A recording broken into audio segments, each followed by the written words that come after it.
Hey guys, welcome back to a new video. Today I'm going to piss off some people by reviewing a fairly old game. Hollow Knight is an indie game made by a video game developer team by the name of Team Cherry. It was released to the public in 2017 and it's available to play on Steam, PlayStation, Xbox and the Nintendo Switch. The price for the game dwindles around $15 to $20 US. In this video we're going to look at the gameplay and story of the game. And in the video I'm going to give Hollow Knight a rating out of 10. And I'm going to find out if this game will be something for you. Now let's begin this cancer.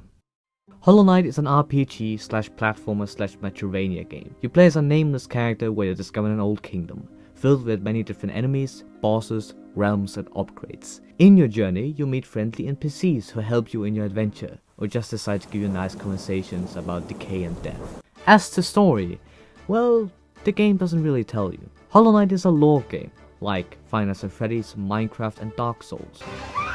That basically means to find out what the story is about, you have to find a note and pen while you play so you can piece together the story on your own. Or you can watch a bunch of YouTube videos because that's life. Personally, that's my biggest problem with this game. Because they decide to withdraw so many information about this game, you don't really know what you're doing half the time.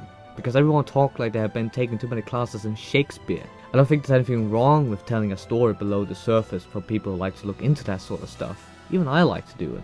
My pride with it is that I didn't have an emotional connection to anything. The characters, the kingdoms, the music, even my character.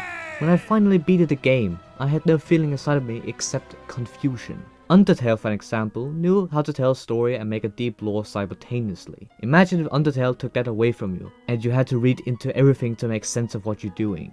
The game would have fallen apart because the game relies on you to have an emotional connection to the characters in the game. Deep lore doesn't mean good storytelling.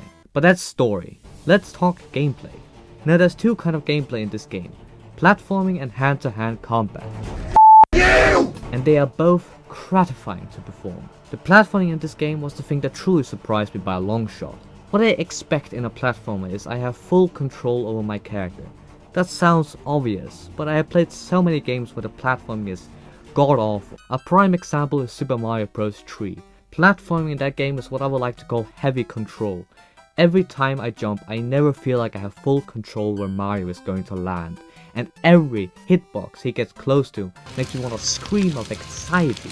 And that makes me feel like I'm not the one who's doing something wrong here. But Hollow Knight's platforming is a lot more free-flowing and satisfying. Every jump makes me aware where I'm going to land, so if I land and take damage, it's totally on me. Except White Palace, that place can suck my nipple. And when it comes to combat in this game, OMG, it's really good. In the beginning, slaying enemies is probably the most gratifying thing in the world. It of course loses its charm when you have slayed over 1000 insects, but that's where bosses come in. I can safely say that the best part of this game is defeating a boss and standing victorious over their dead corpse. I don't think every single one of them is that fantastic. Most of them do just repeat the same attacks, either faster with an extra weapon. But it's more the learning process that makes these encounters more fun. But as I said in the beginning of the video, you can also upgrade your characters in different ways. The most common is the charms you can collect in this game. These charms can do all sorts of things, from bettering your attacks, healing, adventuring, movement and defense. Though I was kind of worried that some charms would be overpowered compared to others, but I found myself using almost all charms throughout the game. I think there's only about 1 or 2 charms that I never used, but I found loads of videos where people put those as one of their favorites. So it really shows how hard it is to call any of these charms truly bad or good. But one thing I don't think is so subjective is the nail arts you can unlock in this game. These basically gives you more different ways to slash your enemies with your sword. Don't misunderstand me. I don't mind to give you these upgrades, but I never felt like I had to use them. Maybe you can say that's a part of the game design. But the problem here lies in that I was so comfortable killing enemies by just simply slashing them because that's something the game itself has taught me.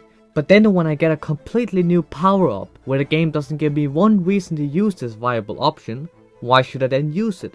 But that's a small nitpick to complain about compared to the amount of good things that is in this game. The last thing I wanted to touch on is the world you explore. And I want to make it clear that I'm not a fan of RPGs. I don't always like it because you don't have a set of direction. I just spend my time goofing around instead of, winning.